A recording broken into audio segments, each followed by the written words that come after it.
Okay, hi guys, I'm Echo. This is gonna be a impromptu analysis of grand finals of Captain's Draft. Basically, I wanted to test a couple things. I wanted to test streaming and how the VOD system works with hitbox, and I also wanted to try my hand at analyzing a live game. It's gonna be similar to a cast, but I don't want to insult casters by calling myself a caster. So, yeah, it'll just be me talking about the game, seeing what I think, yada yada. Okay. So right away, some obvious heroes are banned out. Arc Warden, absolute must ban. This hero is stupid. Can control the game by himself after he gets like Midas Necro. Chaos Knight is pretty interesting, but if you've been watching RTZ stream, he's been playing it quite a bit, having good success with it. Lone Druid, obvious ban for this patch. Very strong hero, super good at pushing towers. Really hard to shut him down actually, even in the offlane. He can always just go jungle. This Night Stalker ban is more of a targeted ban. EG really likes this Night Stalker hero. You can see them play it like in tournaments very often. It's often Fear playing it. Universe plays it as well, but it's most often on Fear.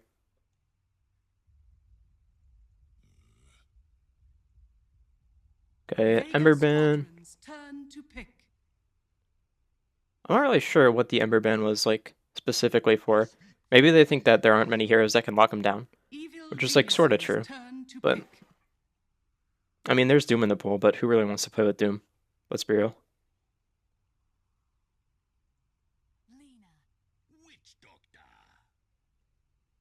Vega Squadron's turn to Okay.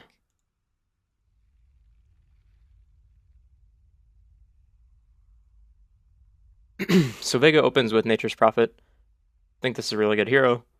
He can hold his own in lane against like multiple supports.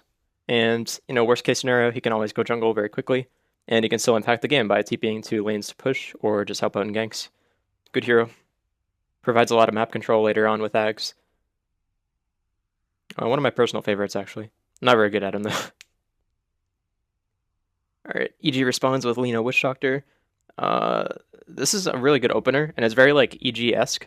They often leave, like, one of their core heroes open in the first two picks. Like, Lina could be a support, she could be mid or a carry. And that's, like, standard PPD draft. He always picks, like, heroes like Queen of Pain who can go to multiple lanes. Witch Doctor is just a strong laner. Out of all of these heroes, he's probably one of the stronger laning supports. Yeah, the only other one that I see is comparable is, like, Jakiro, but... yeah, okay. Standard. Vega replies with Jug Oracle. Oh, this is an interesting combo. It's actually pretty threatening in lane. Like, Fortune's End into spin on most offlaners is pretty devastating. But that's only if they're solo. Like, these two heroes are actually not very strong at dealing with an aggressive tri-lane. And I think EG might go for this. Something like Lina, Witch Doctor, Ursa, or maybe with Axe as well. They could have Axe lane against Nature's Prophet and go tri-lane, or aggressive tri-lane with these three. And that would be pretty strong, I think. Vega Squadron's turn to pick. Okay, Vega goes with Windrunner. This hero's okay. Like, she's really good at killing people with Ags and Shackle Shot, but I don't know. I guess what she provides is, like, a guaranteed lane where she's not going to lose. Especially when you have a player like No One, who's just, like, super solid. I've never seen this guy have a bad game. 10 seconds I don't know. remaining. I don't see it being, like, particularly good against any of these heroes, though. 5 seconds remaining. Like, it's not bad against Ursa. Like, it's really hard for Ursa to kill this hero, but yeah, I don't know. I'm a big fan of Jakiro, though. I think Jakiro, Nature's Prophet, is a really strong lane. Especially with Jakiro's base damage being buffed recently. It's pretty interesting. I think a lot of people underestimate like how strong Dual Breath is as a skill at level 1. It does like 120 damage, and it provides like a 5-second slow, I think, at level 1. It's pretty insane. So EG go with the forward Doom. Fierce playing support Doom. It's really interesting. It's pretty good against Jug, but not super great. Really good against Oracle. Pretty good against Windranger. Really good against Wind Ranger, I think, actually. Not super good against Prophet. Doesn't really matter if it's Jakiro. So when I say Doom is good against Oracle, I mean like if you Doom Oracle, then it's really good. But it can be pretty problematic if you Doom somebody and then Oracle false promises him and heals him up. Can like especially if it's Jug.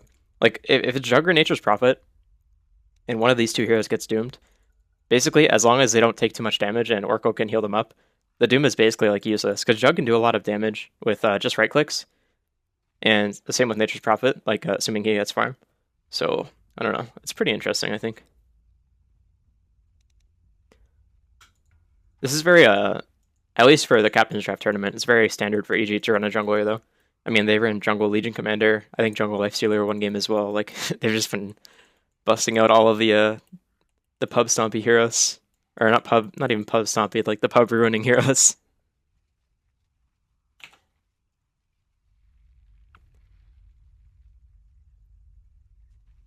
All right.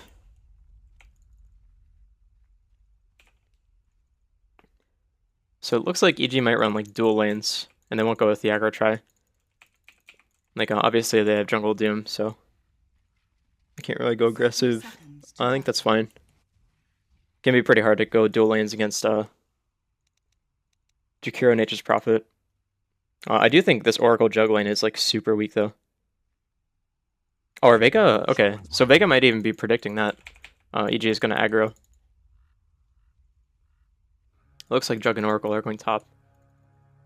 That's pretty funny, actually. All right.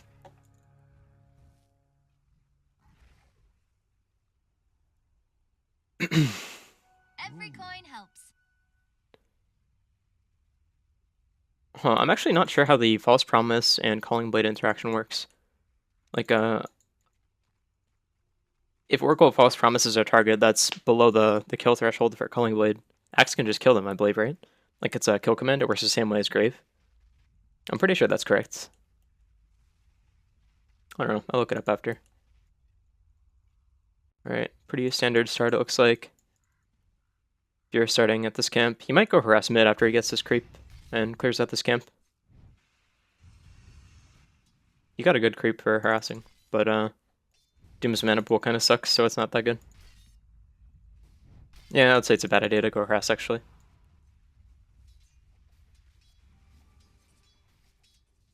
Okay, you didn't have to use this very far there, but I guess it's fine. Better safe than sorry.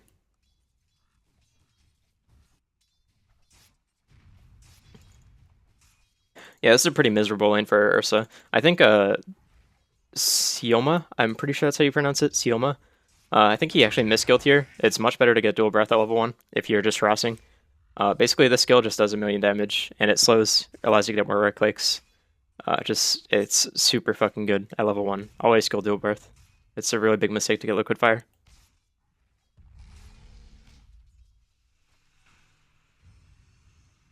They're going for a kill. This is not happening. Alright. Maybe with the slow from dual breath, might have been a kill. Not pretty unlikely. Okay, standard skill builds from the mid heroes. A lot of people will get Fiery Soul over getting a stun, or a level 1 stun, against lanes like this, like where they're really hard to kill, or they're against heroes who are really hard to kill, like Windrunner. Basically, this just allows you to trade more effectively, and like fight for CS better with the extra attack speed and move speed.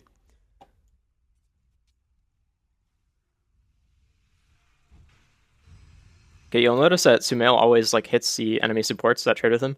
A lot of people will just like back off, but he knows that like because Windrunner is so far back, Oracle is like a little bit isolated here, so he should trade damage with him.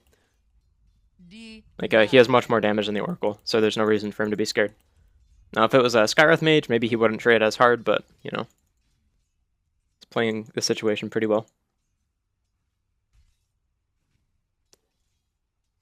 Okay. I haven't had the CS up. Oops. So Universe is actually like owning this lane. Well, I mean owning, but he's going completely even, but yeah. This is pretty good, I think. Radiant's bottom tower. I can try to TP out, but they have call. And they also have Centaur Stomp, so... Yeah, Mag should die here for sure. Okay, that was a good Infernal Blade by Fear. He reset the teleport cooldown without having to use his Stomp. Saved a little bit of mana. No one's pausing on his team. Flaming Mag. Alright.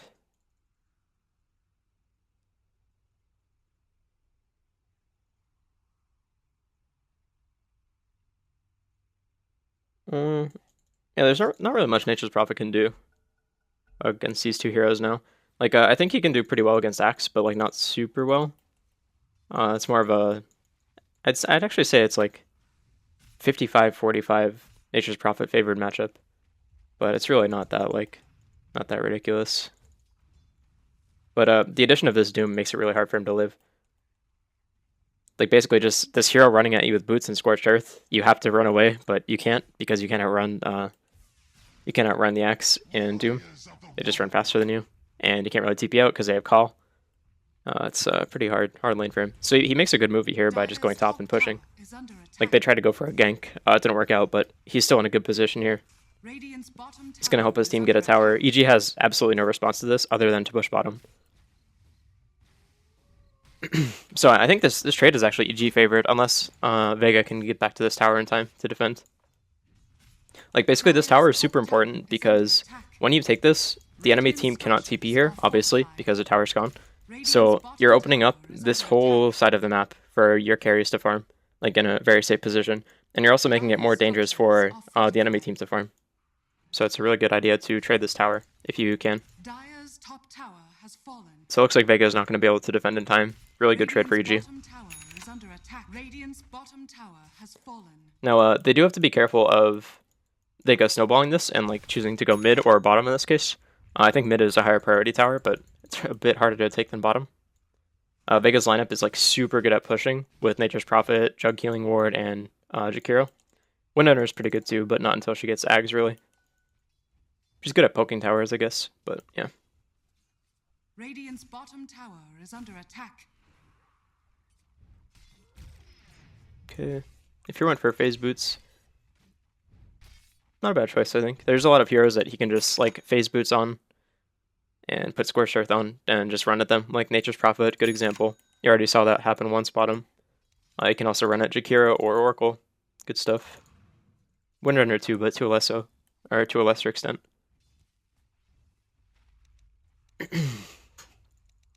Okay. So Universe is picking up his Tranquil. Is going to go for a blink after most likely. Sometimes Axes go Vanguard, but I don't think it's super good in this case because Vega's team is so good at pushing. I think they need the initiation. Really great play by Universe, but it's not going to result in the kill. He was sitting like just at the very edge of Fog of War, and then he slipped into the trees and got the call on a Jug. So they do a little bit of damage, force a TP out of Oracle. That was a good play overall. Like now, I mean, this might sound really simple and like stupid, but they force Oracle to be down here, like because you know Jug might have died or whatever. So now he cannot be top, and he cannot be mid. So EG can do whatever they want in these areas. Or alternatively, they could get like a map control down here. And they do choose to get a decent ward up here. They also have this ward. This is interesting. They must have placed this at level 1. Yeah, it's about 6 minutes. Huh. Actually, I don't think I've seen this before.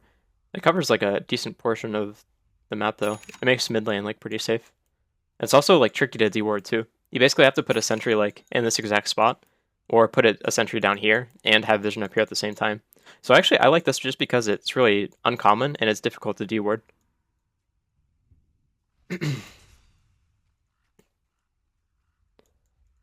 Okay.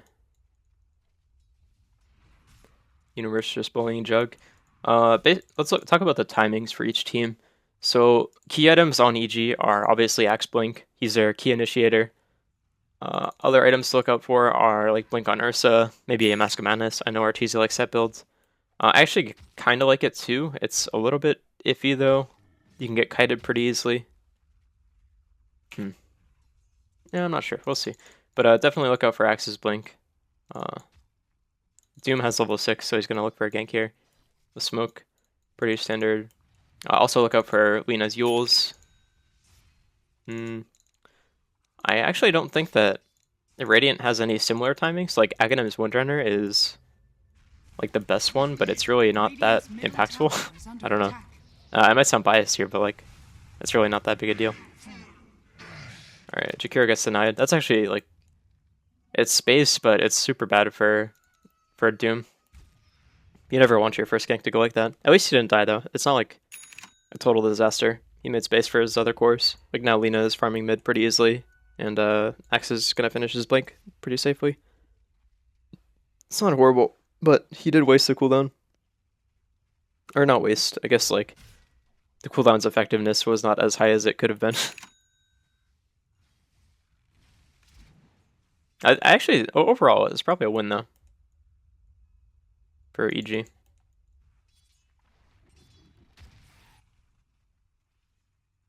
Alright. Skill levels. Okay. Yeah, Vega supports are pretty low level. They're both level 4 compared to 5 and 6 of EG supports. EG supports are just better at farming. Like, Jakiro gets pretty good at farming later on when he gets levels in Dual Breath, but until then he kind of sucks. A lot of his gold will come from like just getting towers with Liquid Fire. Actually, for this reason, I really like maxing Dual Breath, even on support Jakiro. I don't know. I just think this spell is like really underrated.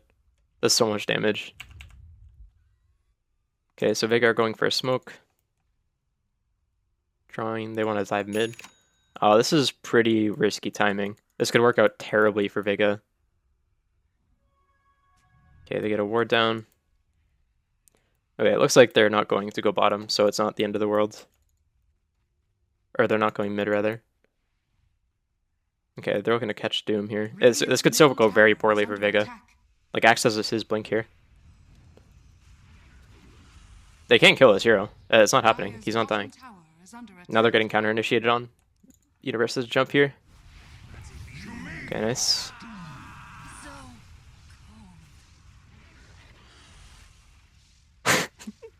And our TZDCs. Alright. Standard. Alright, so it's still pretty bad. Like, Omni Slash was committed onto Lina, and she ended up dying to Spin and Wrath of Nature. Yeah, I think EG just kind of have to get out. Like, they have no way to get Ursa into, like, the fray here. Like, he only has this small corridor to run through. And he has to, like, run into, like, 4 range heroes and a Juggernaut. It's just not super good for him. Yeah, I think EG have to disengage at this point. This is a really good path by Vega to take. Like, basically, I think it was a poor decision to go on Doom. They just, with their heroes, they don't have the damage output to kill Fear without Omni Slash. So I think it was a poor decision to go on them, or go on Fear here. But going down this path was like a really good way to make up for it. It's forcing EG into this like tiny choke, and it's also like disabling Axe from, you know, getting a huge call off. Just from where he was positioned earlier back here. Interesting stuff. Actually, I'm not sure who Vega's shot caller is, but that was really good, whoever did that. That's assuming they even like have a shot caller. I know there are quite a few like CIS teams in esports, not just in Dota, that they don't really communicate too much in games. They just like they kind of feel each other out and like try to understand what they're doing just by playing. Like, it's not intentional, but that's just how they play the game. Like, Gambit Gaming is a good example of that in League of Legends. That's a team that was, like, for a while, like, the best team in the world, and they, like, never said anything in game.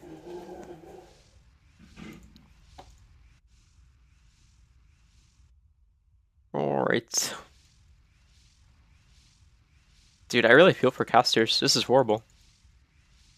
I don't know how they feel this whole time period with just with like relevant information. I guess this is why casters get like pretty memey sometimes.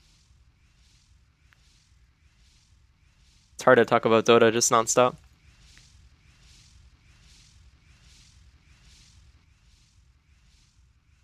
Alright. So I am a little bit worried about how Ursa is going to do in this game. Like, Vega is really good at running away from Ursus and just kiting them. Basically, like, they have 4 ranged heroes and Juggernaut. Jug runs really fast, and, you know, if worst comes to worst and Ursa gets on top of him, he can spin away with, and like purge the slow and whatever. Also, all these heroes have ways to control Ursa. Ursa can purge Fortune's End and Dual Breath, but Shackle Shot and Sprout are like really great options to kite Ursa.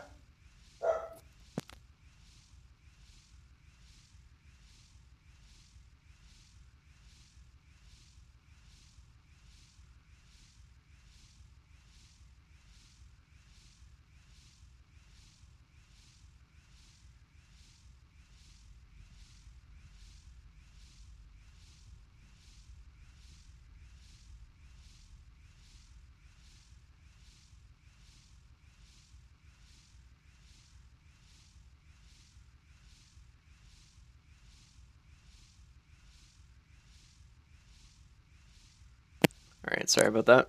That's some dog issues.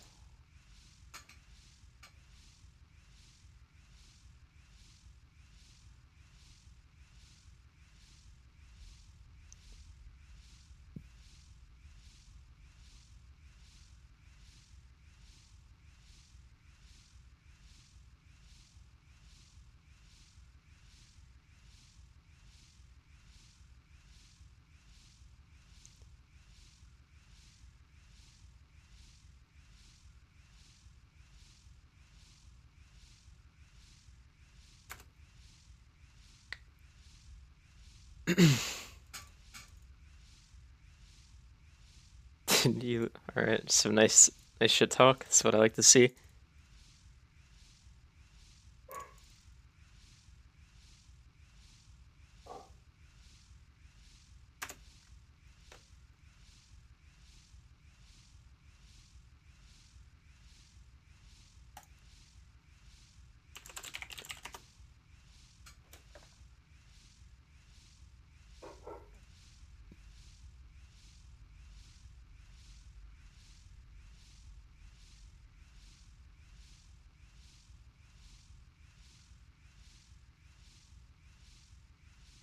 Alright, he's back.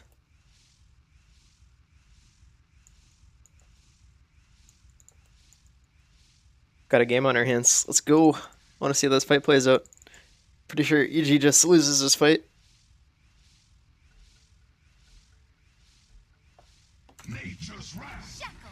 Okay, okay. Yep. Yeah, Arteezy can't do much here. He really needs a blink and like I almost want to say an Abyssal. I'm not totally sure, but he definitely needs a blink. Like ASAP, or else he's never going to be able to stick on these heroes.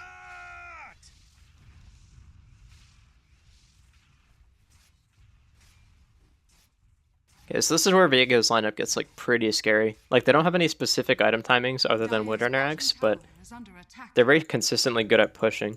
And especially when Axe is dead. Like Axe's EG's way to defend towers, really. Like they can always Dragon Slave and use Cask to defend, but it's like Vega's still going to get chip damage, so the best way for them to defend is by team fighting, leading with Axe, and like killing a hero at the start of a fight.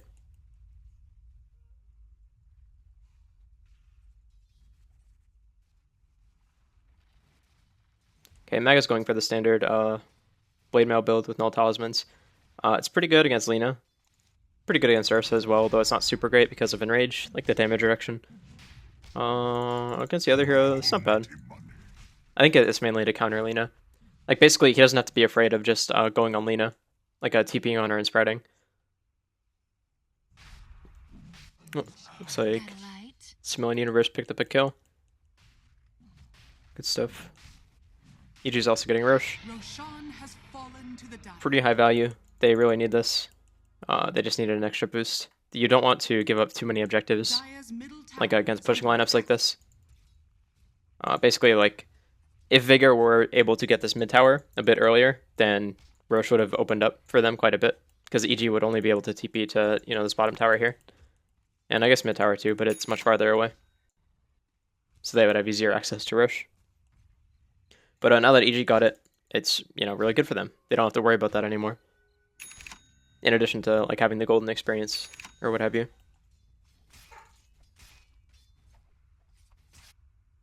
Okay.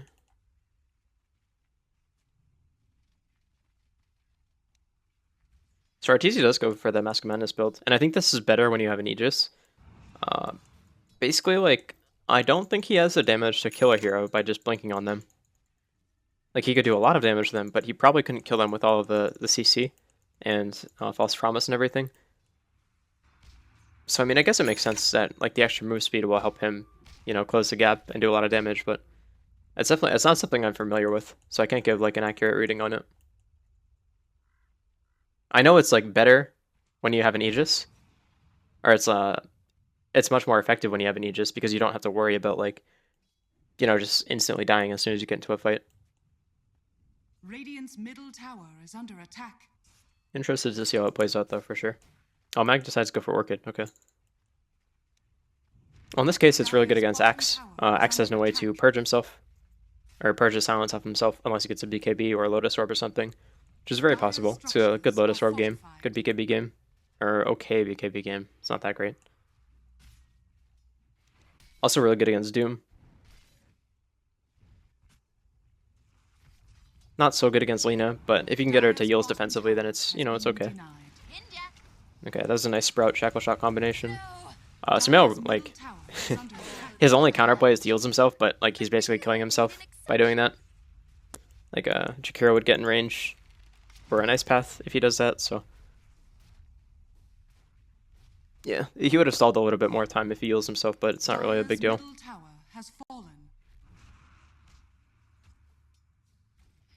Okay. EG is just farming. I do believe that, yeah, EG are heading golds. And this is because they basically have 4 cores, you know, typical EG fashion. They just have 4 heroes that are constantly farming with this Doom hero. Okay. Oh no. Alright, this casket gonna do work.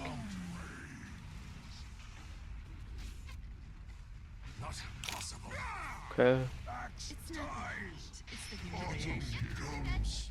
Okay. Yeah, I mean, I don't want to pin it all on Jug, but I really think him just like going for this crazy dive on Universe back here was just a mistake. It really baited his team into running in, like they had to help him. And like he gave himself too little time to do anything. That was a really nice dodge by no one. That's really nice. He's gonna live for like a few more seconds now. Actually, he just might live in general. Yeah, he's just gonna live because he dodged that stun. That was so good. Alright, this guy is fucking sick.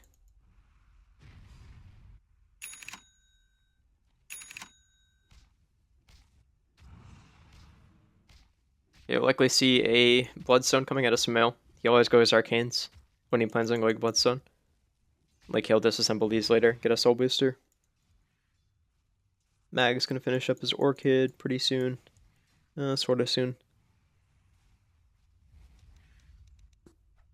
Jug is pretty poor.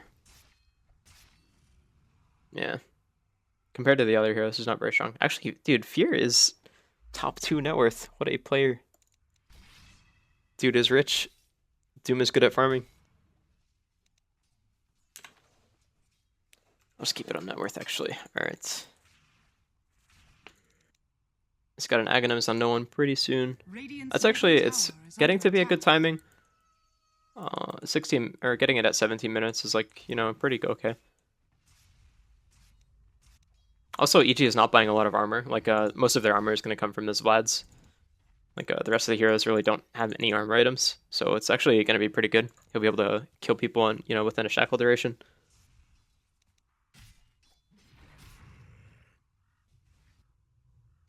Actually, an interesting thing about Axe is, like, even though he's, like, a tanky melee hero, like, he's very commonly known as, like, a guy who just goes into fights, he has really low base armor. Like, I don't know. He's really squishy if you don't buy tanky items. Like, all of his durability comes from the bonus armor from Call, and that's, like, a very short duration. He has, like, pretty good strength gain, too. Oh, no, it's not that good. Alright, just kidding. Yeah, he's a pretty squishy hero.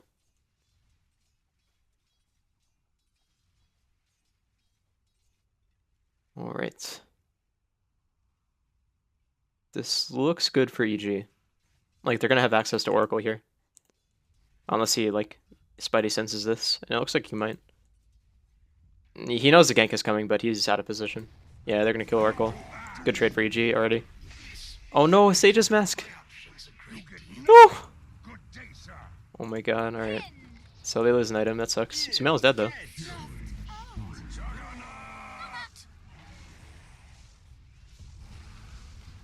Alright, no one is dead. Still really good for EG. Jug has no Omni, so he can't really contribute anymore. Nice dodge by RTZ.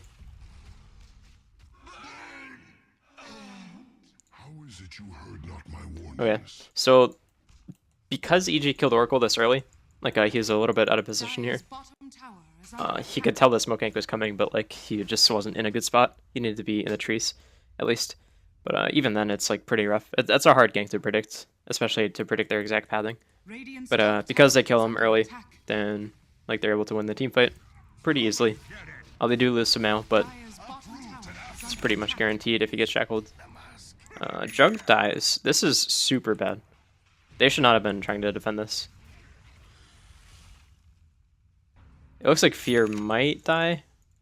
He has a Iron Talon, so he can get out of the Sprout. Oh, that's actually fucking hilarious. So because there are trees surrounding him, he couldn't Iron Talon his way out. That's pretty funny, actually. Alright. He just TP's out anyway. Good for him. Good play. So Jug dying here was a pretty huge mistake. You never want to just give up deaths like this. Like, especially in competitive games, like, there should never be any confusion about whether or not you're defending towers. I don't know. It's a mistake on their part, but, you know, it's fine. Good play by EG capitalizing on Jug being out of position. I guess I should word it that way. Oh, Sumail went for Aether Lens. Interesting. Okay, that's super good. Holy shit. It's like the Yule's nerf is reverted. The range nerf. Not to mention the extra damage. Also, Dragon Slave will still one-shot creeps, or range creeps, which is really nice. Like, after they get their HP buff, we'll still one-shot them. It's pretty good. I think the buff comes out, like, this wave exactly, actually? No, maybe it's the next one, like 25 minutes or something. I don't know. But, yeah, that's cool. Okay. I might have seen this before, but I definitely didn't remember.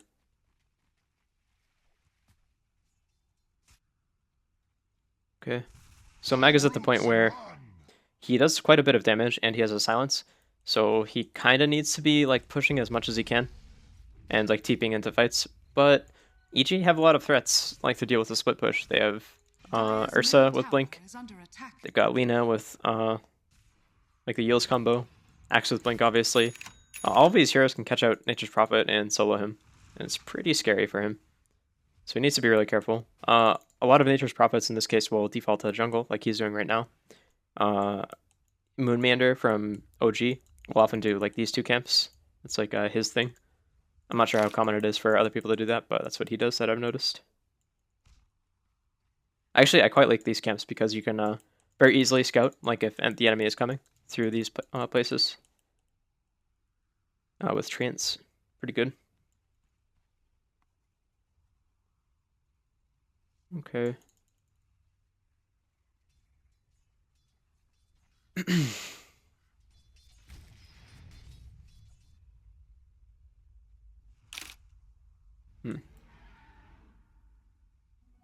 So EG saw Windrunner on this ward. It looks like no one is kind of sensing it though, that they're there. Oh no, they have a ward. Okay, okay. Yeah, that makes sense. Yeah, his game sense would have been amazing if he just, you know, saw that coming.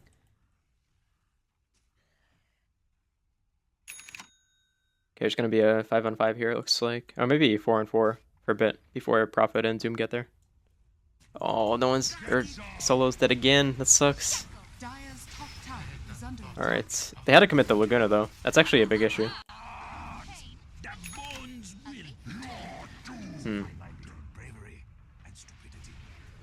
Oh, shit. Alright. Good shackle by Windranger. Again. Even though Oracle instantly died, they were able to get a kill on RTZ before he could enrage. Because of the shackle. It's good stuff. I Ideally, Oracle stops dying at the start of every fight, but I mean, it's okay if his team is like right here, so they can capitalize. This is where it gets pretty tricky. Rushes up. EG really don't have a way to stop this. I mean, they can blink at the pit with Axe, but that's super risky. It looks like they want to fight though. They like have to go all in for this if they plan on fighting. They can't like no half measures here. They have to really commit. They have to go like pretty soon. Dire's middle tower is under attack. Roshan has fallen to the Radiant. No, this isn't good. Okay, well the bright side of this is Vega is really split. Okay, so I was wrong. It's going really well for EG. That's why Peter's the TI winning captain and I am not. I guess he saw that like he had two really tanky heroes on this side that could initiate, and like the rest of them are coming in this way. So they had like kind of a pincer thing going for them on Vega. But yeah, I don't know. That was a good call by Peter to have his team go in there. It's pretty smart. I definitely did not see that as an opportune play. Bottom tower is under attack. Radiant structures are fortified. Okay, blink up on Windrunner. She still has like a pretty large window where she can solo kill a lot of heroes, including Lina.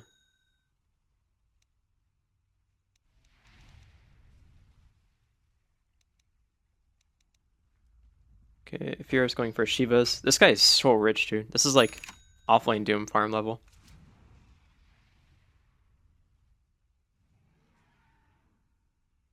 Oh shit, net worth has been... Invisibility. Alright. There we go. So yeah. This is so standard from EG. Like 4 heroes that are super farmed, and then, you know, just Peter. He's chilling. He's got a nice magic wand. That's all he needs.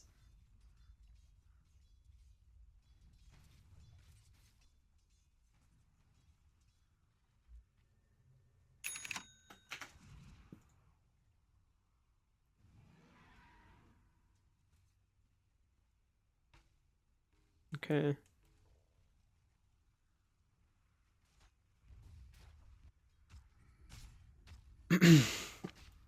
So Ursa goes Diffusal.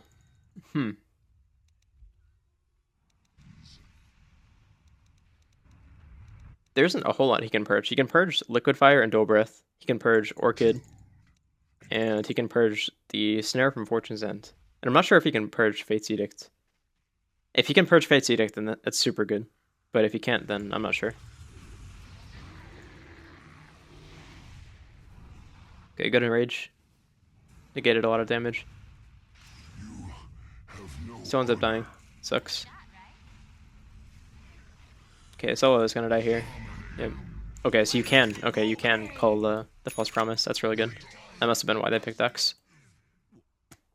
So again, EJ just recognized that like if they can get flanks on them, or if they can get flanks like in these chokes, then the fights will turn out pretty well. It's good. They did that back here too. It's good stuff.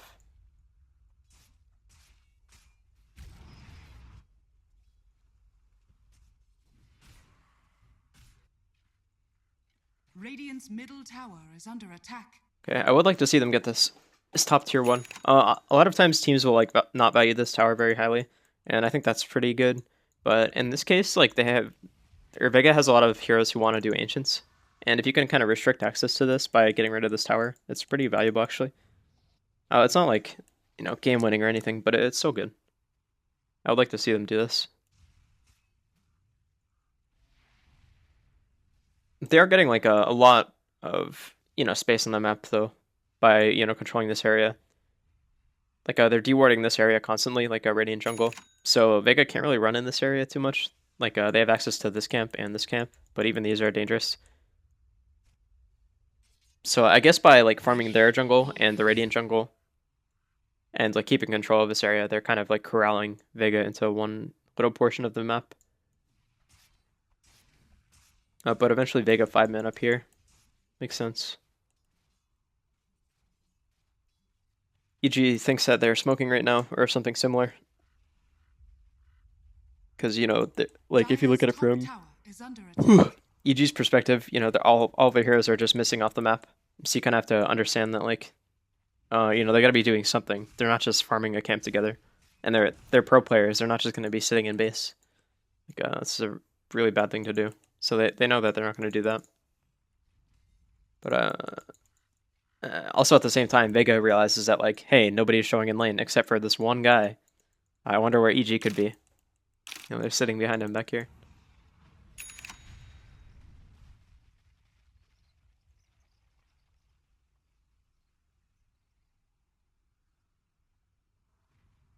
Okay.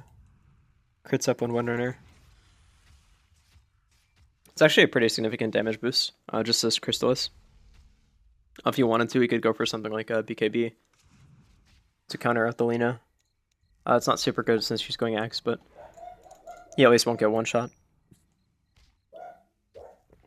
Actually, this is not a BKB game. I'm stupid. Like, you shouldn't go that against Doom and Lina. And Axe, actually. Holy shit, yeah, I'm really stupid.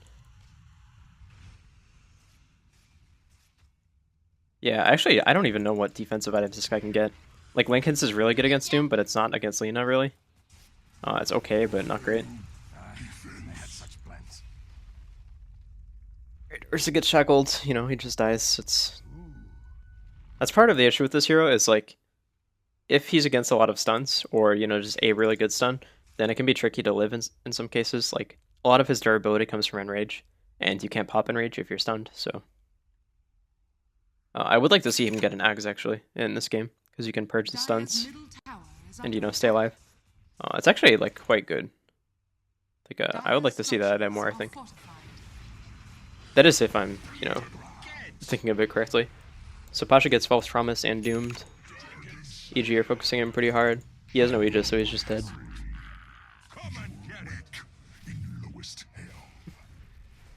Okay, good buyback from RTZ. Dire's top tower is under attack. Smells is in trouble. Actually, Mag is in trouble. Mag is dead.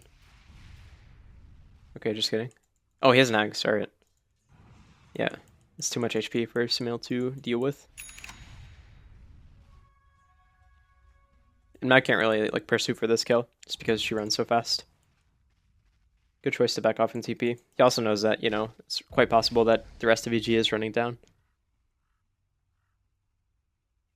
You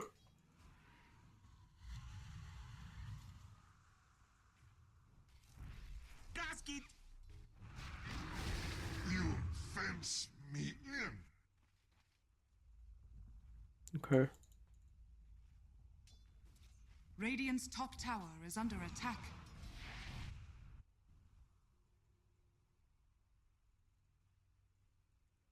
So, Juggle and Manta.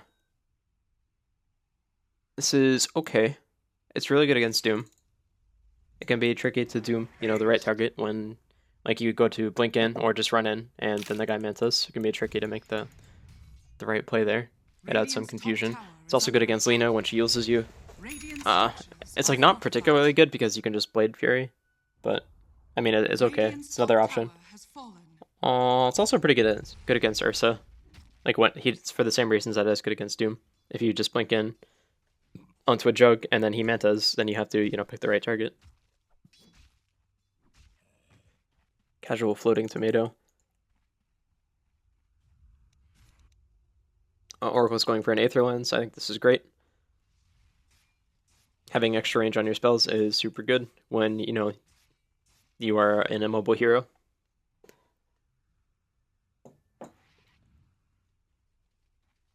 Universe to go for a Lotus Orb. I mentioned that earlier. It's good stuff.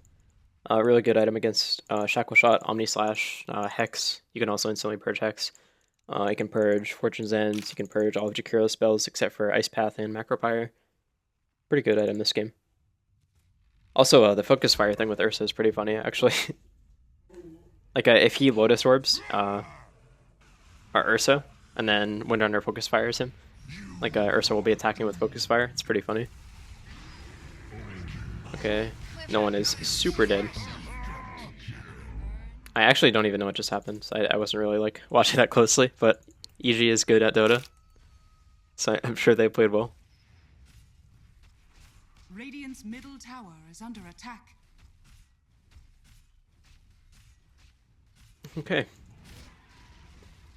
Radiant's So basically middle EG tower just has like hit a lot of their big timings. Like Radiant's middle Sumail got his tower is Ags. under attack. RTZ, I guess like level 16 was a good timing for him, but didn't really have anything specific. Universe is just like quite strong. I don't know. I think Radiant's middle tower has I think the big things with EG this game were Dire's top tower the is Roche under fight attack. and their laning decisions. Radiant's middle barracks Like has fallen. this Roche fight where they pincered Radiant's in Vega, that was really strong. has That was fallen. like a great play call by PPD for sure. Really swung the game. Like even though Vega, apologies, I'm so tired. All right, so even though Vega got rushed in this specific case, it was like really good by EG to clean them up. They also, I think they got bottom T2 off of this, but I could be wrong. Okay. So at this point, Vega's just going for like a desperation smoke. Their heroes are starting to fall off quite a bit. Yeah, they know they're poor. Like EG is just top 4 net worth on 4 of their cores. Like this is a total disaster. And these heroes are like really good late game too. Like Ursa's not great, but I mean he still does a lot of damage. The rest of the heroes are great. But if Vega can get this rush, then the game is not over. Because that means they give themselves like 5 minutes of, you know, not losing. It looks like EG will be a little bit late, but they can still go for a fight opportunity. They're strong enough to where they can fight even with Aegis. Immortality. A good call by Universe, but... Oh, he did get cheese. Okay, yeah, this is really good for EG. Oracle's just dead, but he did get False Promise off. Okay.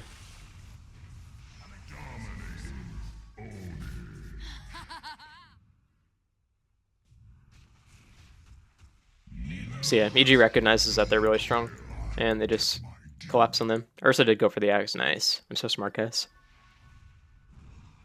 So the reason he went for axe is to purge Shackle Shot, basically. That's like the biggest thing. Basically, he just wants to be able to make sure he doesn't die in a Shackle refight. And you can do ags like reactively rather than preventatively, like a BKB. But yeah, pretty good game from EG. I'm always impressed with